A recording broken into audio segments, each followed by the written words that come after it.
désormais sur Congo Bololo Show TV avec Trésor Kalafayi. Toutes les informations politiques de la République démocratique du Congo, vous les aurez sur Congo Bololo Show TV.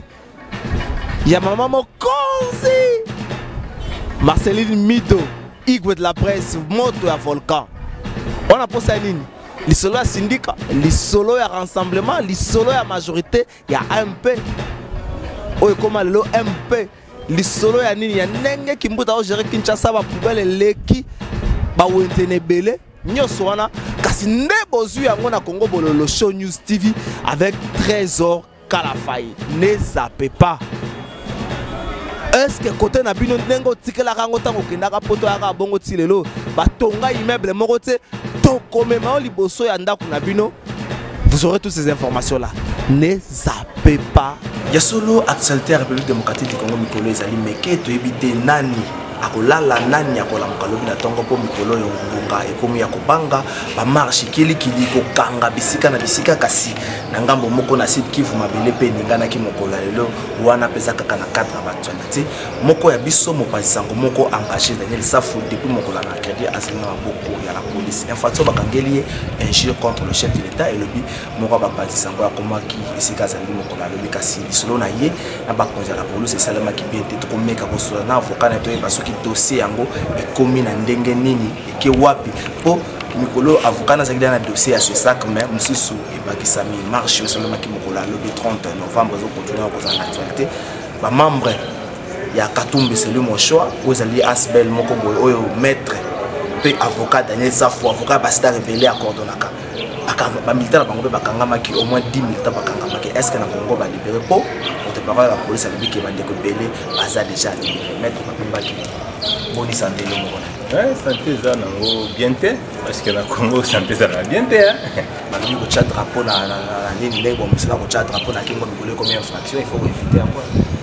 Ah bon jusque là on a évité loi nini pour ériger comportement le fait que tu as drapeau na kingo infraction.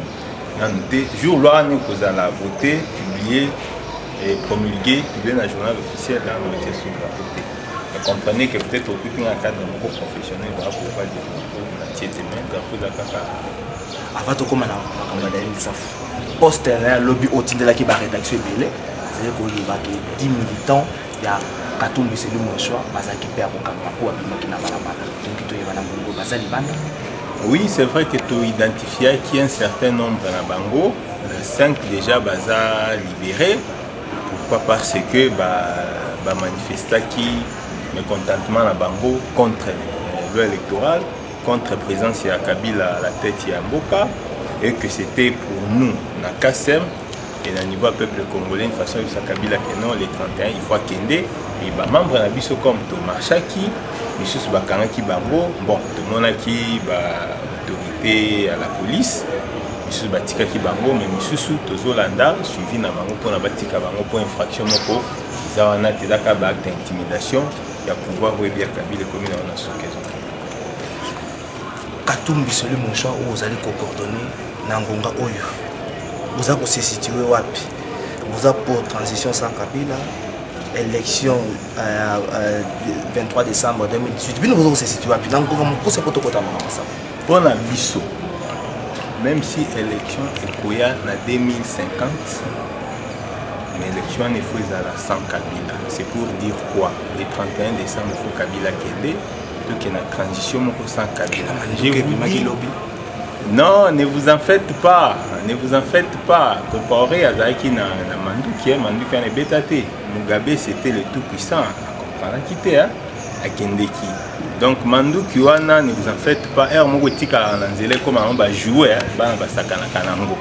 Donc pour Nabiso, Kabila, élection, transition sans Kabila, c'est-à-dire transition comme Nabiso na élection.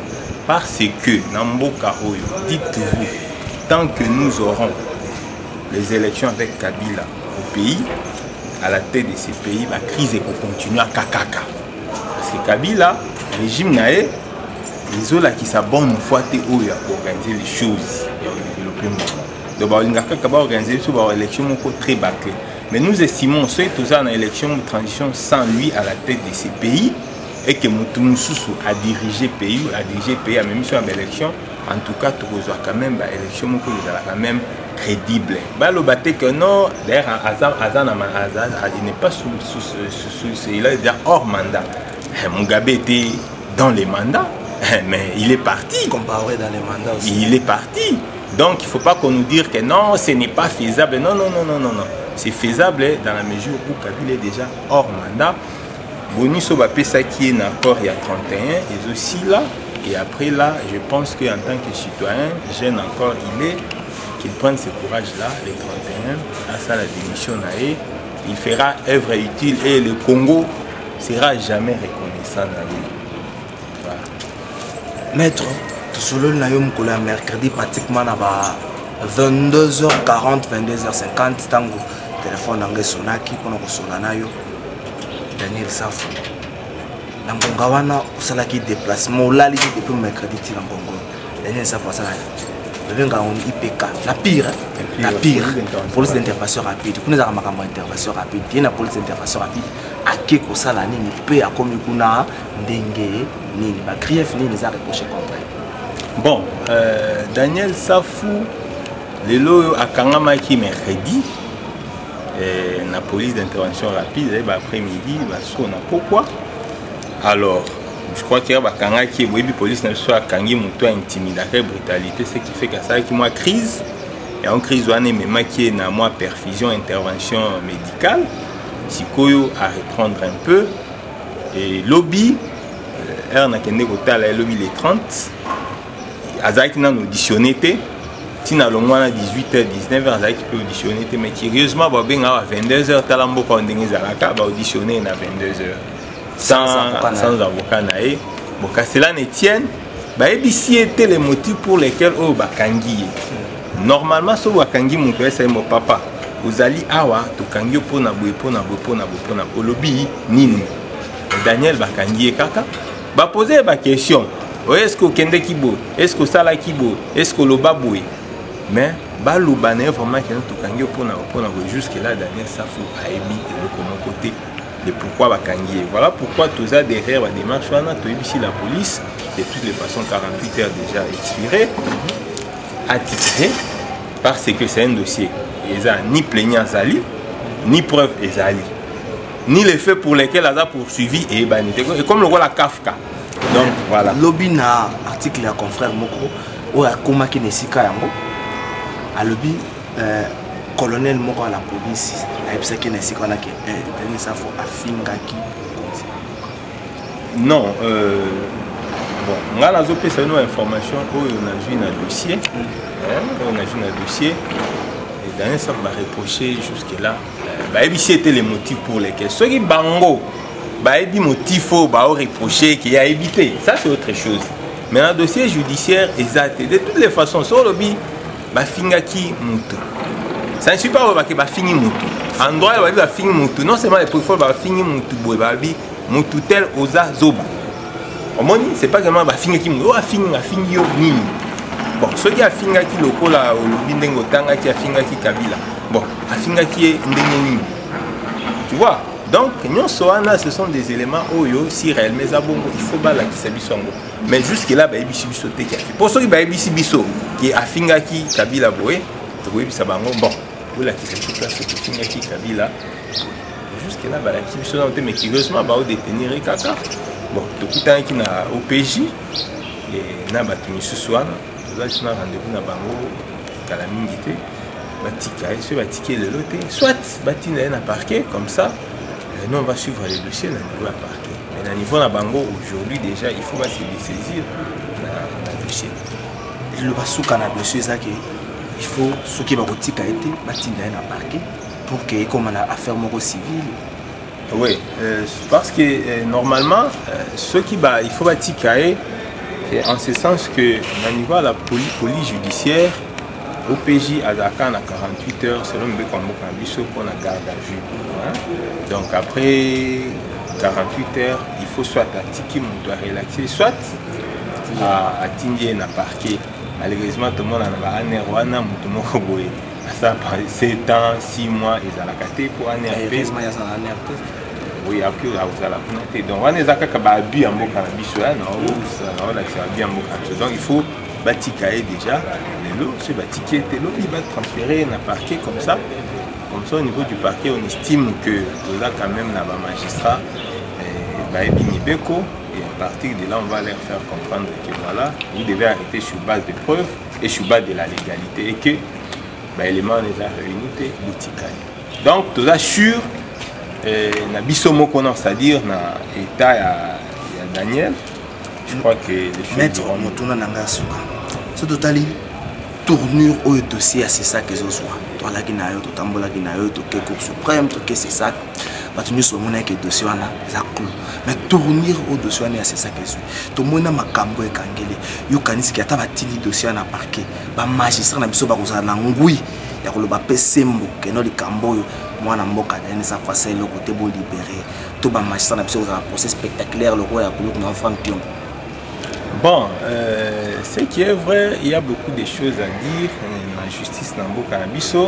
Bon, on a prêté bango intention à à partir du moment où on saisit dans le dossier. Tu vois, tout à la suite dossier qui n'est pas dans bango. Moutou ya Daniel, ça font les autres dérangés. Bon, ce qui est vrai, c'est qu'il faut reconnaître que depuis un certain temps, il y a des journalistes qu'on appelle les journalistes engagés, les journalistes citoyens.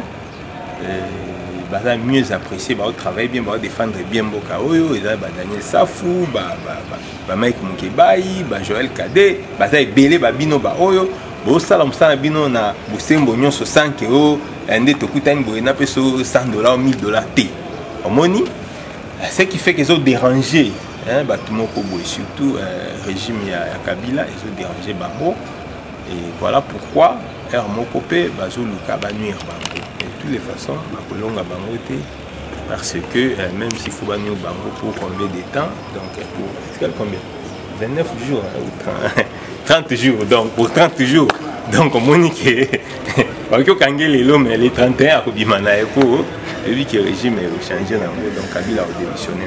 Maître Papimba qui t'a commis la souka, tout la santé à Moïse. Bon, président Bisso, Azali bien, oui, qui est en Europe, Azali bien, Azali vraiment bien. Je vous assure que c'est lui le président, le futur président Mbokao, il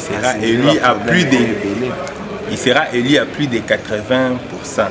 Bon, Mazembe, oui, Moïse, on a que partout, on a des politiciens sont majorité, on a Moïse, soit l'équipe auto, on a Moïse, soit Moni Mazembe, Moni Moïse. Donc, comprenez que. Motuna Songi Songi. Coupe ya Mazembe, Bayambiango, Makas.